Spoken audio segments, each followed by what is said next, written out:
Hi, thanks for joining me on Crafty Little Things today.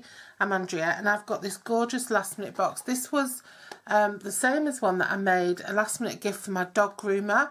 I suddenly realised that I hadn't got a present for the dog groomer and the dog was going to be groomed, and I thought, oh crikey. So I quickly grabbed a candle and I printed out a little thing to put on the candle. I made a candle the same size as this, and then I quickly made a box. Now this box was something I've made before and it's not my design. It's adapted from one by Anne Melvin on Positively Papercraft, which I'll link below, because Anne does hair cutting slightly different to the way I do it, but it's just the way I do it. But I did first see it there. And this box is a hexagonal box. It's made with a retired speciality foiled DSP from Stampin' Up, some washi tape, a starburst punch with a vinyl sticker on it, some gold twine and some little vinyl stickers on the top. And how it opens up is you lift up this lid, but it's not a lid.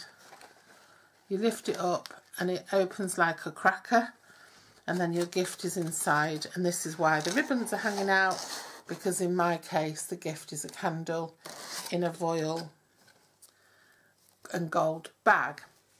And then your box is opened like so, and then it closes again just like so. So it looks like a proper lid, but when you lift it up you find that it's not. Okay, so and why I thought this was handy in the foiled bag is it's so easy to drop it in.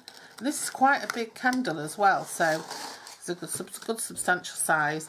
And then because of the way the lid folds down, you can have your little ribbons hanging out as a bit of decoration, or you can use them to actually pull your candle out. Okay, so I'm going to show you how to make this gorgeous thing now, as I said, I'll link below to Anne's original tutorial, because she does do the cutting a little differently. You need a piece of paper. This is quite a good quality paper. It's a speciality series by Stampin' Up, so it's more like a cardstock, a lightweight cardstock, and it measures 11 3/4 by 12 inches. I'm sorry about the glare, but it is morning, but it's dark outside. It's so overcast, so I've had to put lights on and they're glaring a little bit, especially because it's foiled paper. Anyway, so on the 11 3/4 inch side, you want to score at 1 7/8 of an inch all the way down, 3 3/4 inches, 5 5/8,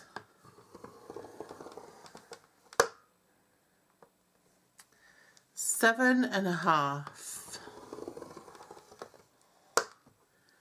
9 3/8, and 11 1/4. On the long side, you want to score at 2 1/4, 7, 9,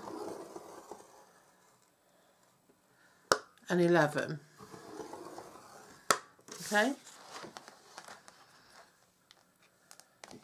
so what you end up with is a short sections here, which are going to be the bottom of your box, longer sections here, which are going to be the sides, and then these sections, which are going to be the tops of your box.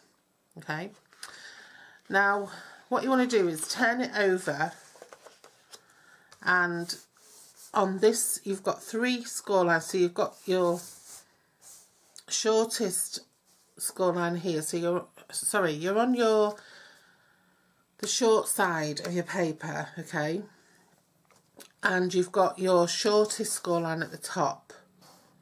Okay, and now what you want to do is from the left on your middle, so you've got a score line here, a score line here, and a score line here. On this one you want to mark at 1/2 inch. So just, I'm not scoring, I'm just using this as a guide, and I'm just going to mark my box there at 1/2 inch, that score line at 1/2 inch.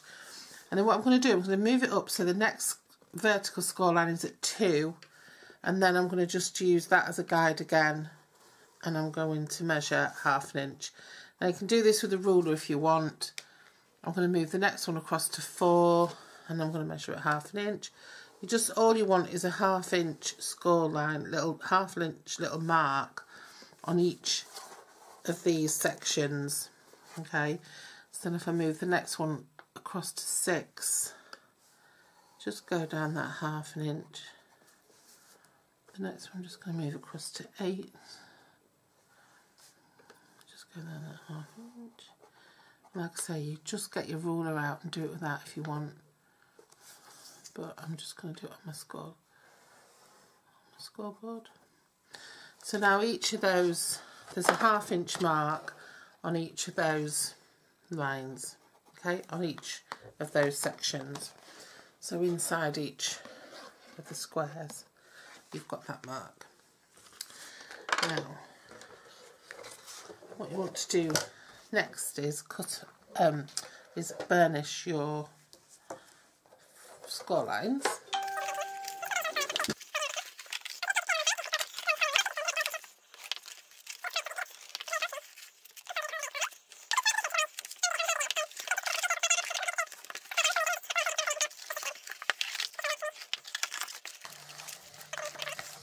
Make sure we've got all of those done. Yep, they're all done. Right, so now this is going to be the bottom of your box. So this is going to be the bottom. So we'll cut away this long thin rectangle on the bottom left and just notch that in, because that's going to be the flap that joins the sides together. And then I'm going to cut away again from there, and I'm going to cut all of this away.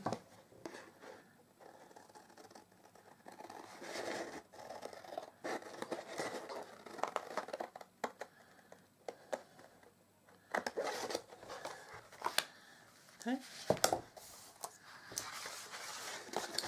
And then what I'm going to do is I'm going to use those score lines that I made there, and I'm going to fold my paper over so I can see them. Give it another bit of a press with my bone folder, and then I can see those score lines there, and I'm going to cut from this edge up to that score line. Okay, not the score line, the little mark that I made. So that little 1/2 inch mark that I made there, I'm going to cut from that down to this edge. So I'm cutting out a triangle, okay? And then I'm going to do that on every single one of them. So if you can see where your score line, where your little mark was, it's there. Cut down to the corner of the next one. So you're cutting down to where your next vertical meets your horizontal, and then you want to cut that away. So you cut down that vertical line there. Again, this is slightly different to the way Anne does hers, but that's what you're ending up with. You're cutting out those diamond shapes. So you look for your little marker, 1/2 inch marker, cut down to your corner there where your two score lines join, and then cut down there.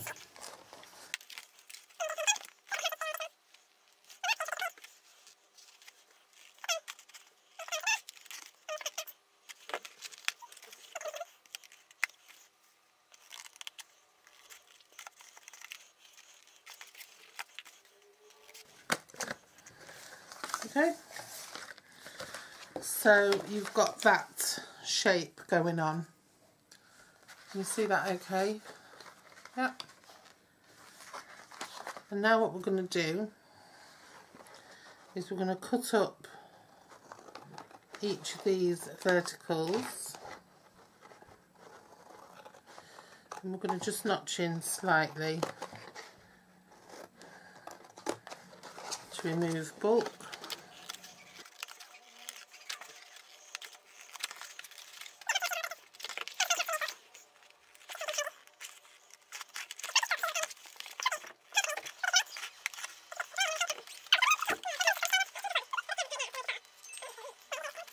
Right, so then what we want to do is this top piece, we want to fold this down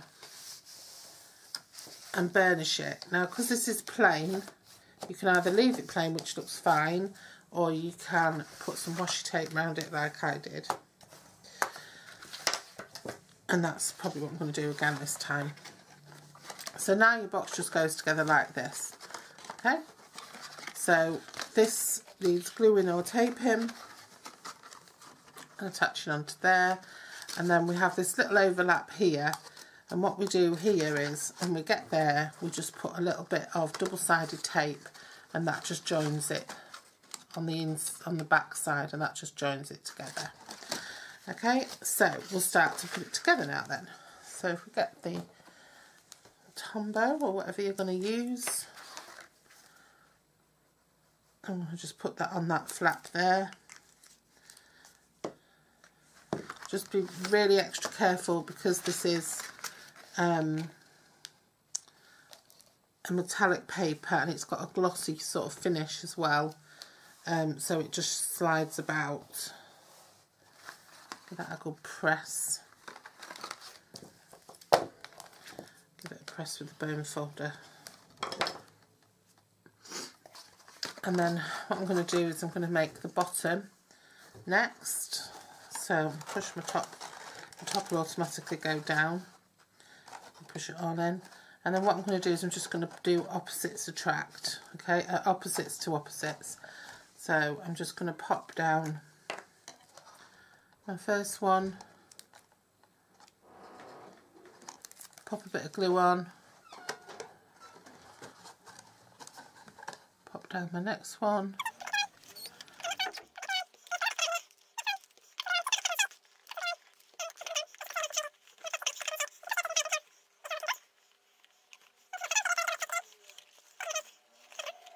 Right, so then what I'm going to do for this piece here, this join here, is get a piece of double-sided tape.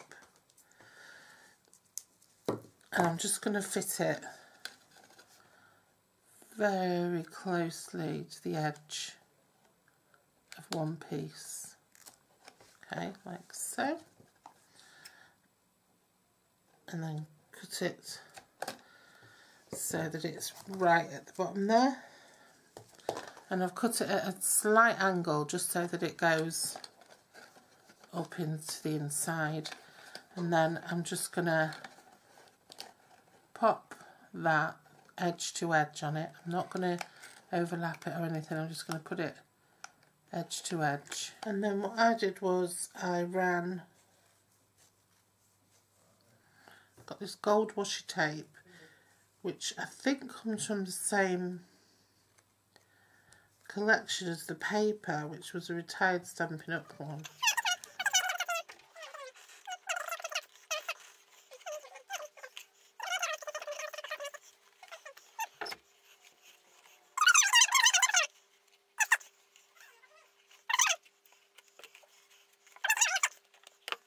So that just gives that lid a little bit of extra something as well. So then my candle goes in my little gold bag and goes into there. Hold on to the strings, drop my candle in,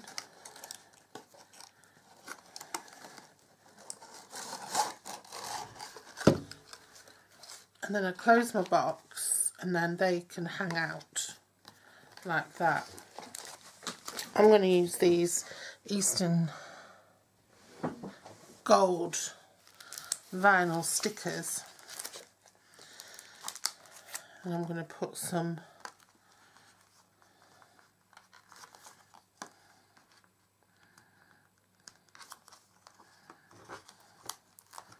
onto the top of my box.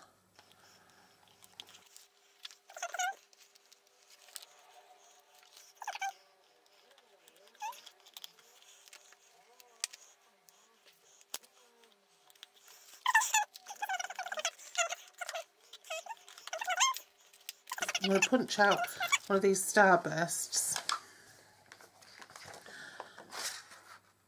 and I'm going to leave the back plain, but I'm going to use one of these stickers for the front, so that then it can just be written on what on the back, to and from or whatever.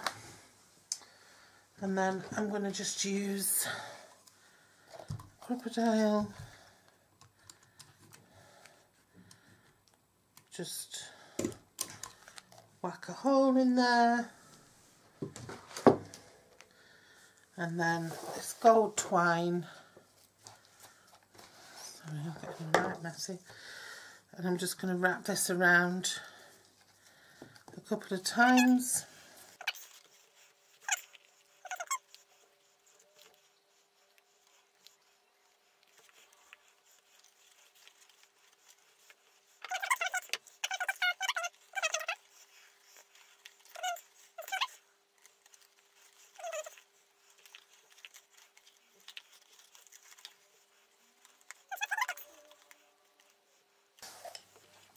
And there we have it, gorgeous, beautiful box.